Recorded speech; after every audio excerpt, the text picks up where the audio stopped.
Hi everybody, welcome back to our channel, the Aristopats. I'm Pat, and I am Chris, otherwise known as the Striking Viking. Anyways, so we're out here in our garden, and I really don't know what I'm doing, but I'm Googling stuff as I go along, so I'll show you where we've gotten to so far. I've got a wheelbarrow full of dirt here. Well, not full anymore, but anyways, and my little plants were getting kind of leggy, as you can see. These are peppers, collards, rainbow chard, and blue lake beans, but they were getting a little bit leggy, so I thought I needed to put them in a bigger bigger containers that I could bury them deeper and kind of support them with some soil. I've never grown chard or anything like that before, so I don't know what's going on. Anyways, so our potatoes are there. Our collards are here. My kale is here. More collards. More collards. My onions are coming through. Yay! That's the first time I ever did onions. My beans are growing, but they look, I guess they need nitrogen because they look kind of palish color. I don't know. I got to look it up. Figure out what's going on. More onions. More kale. These are sugar snap peas that are starting to come through, so I'm happy about that.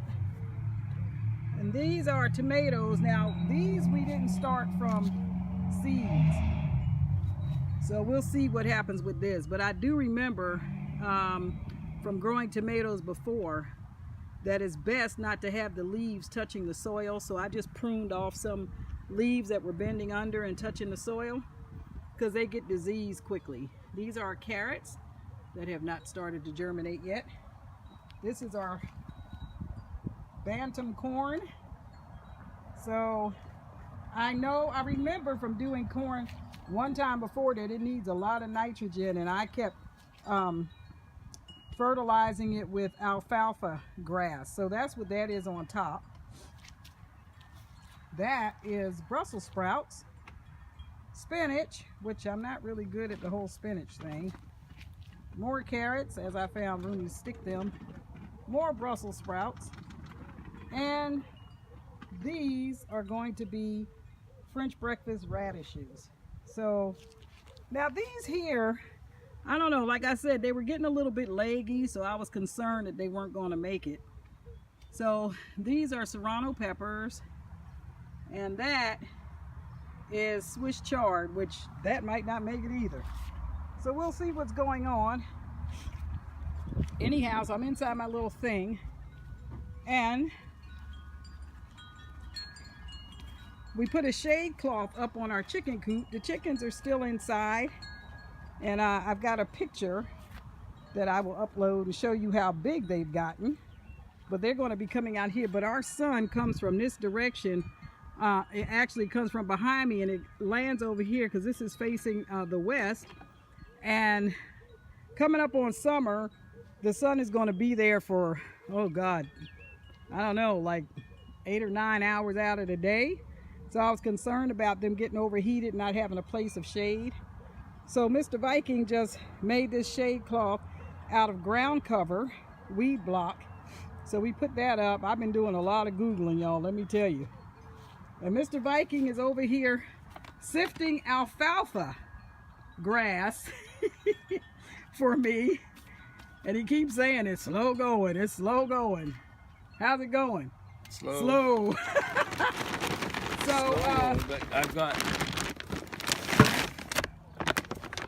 about this much in the bottom that's already pre-sifted, which is probably way more than what we need. We went down to the local co-op, and the fella says, "Oh, if you're looking for," I said, "ground alfalfa, you know," and he said, "Well, why don't you just go out in the alfalfa barn and take the sweepings up off the floor? It's mostly shake that's falling out of the bales." And sure enough, I got a big honking bag full of it, and I kind of finger combed it while I was there, but there's still some stock, so we're doing our best to. This is what you're working on. That's what I'm working with, and this is the end result. So we're getting the finer stuff right there. And that's what I'm side dressing my collards with. Yeah. So I hear that's what you're supposed to do. That's our wind chimes over there acting crazy. Anyways, just wanted to update you guys. And I will upload a couple of pictures of the babies that are still too young to come outside because the temperature isn't holding 65 degrees at night. It's still going down into the 40s and 30s at night, and it has to be consistently 65 degrees because they don't have all their feathers yet. They still have their down on them. So anyways, that's what's happening. So wanted to update you guys.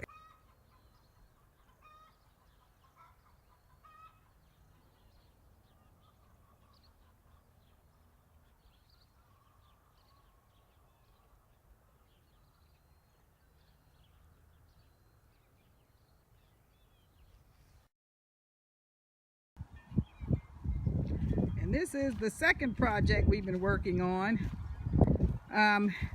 It's putting up this fence cover, just attaching it to our fence that's already there. We didn't want to have to call the city and get a permit and all that good stuff because we already did that when we had this fence, the cyclone fence replaced. So we just decided to get some of this lattice and just attach it to the fence. And we use these heavy-duty zip ties to do that. Because as you can see, if you look down there, it's just a clear shot. Now the neighbors, they do have up their own fencing and stuff, but this, believe it or not, this alleyway gets quite a bit of traffic.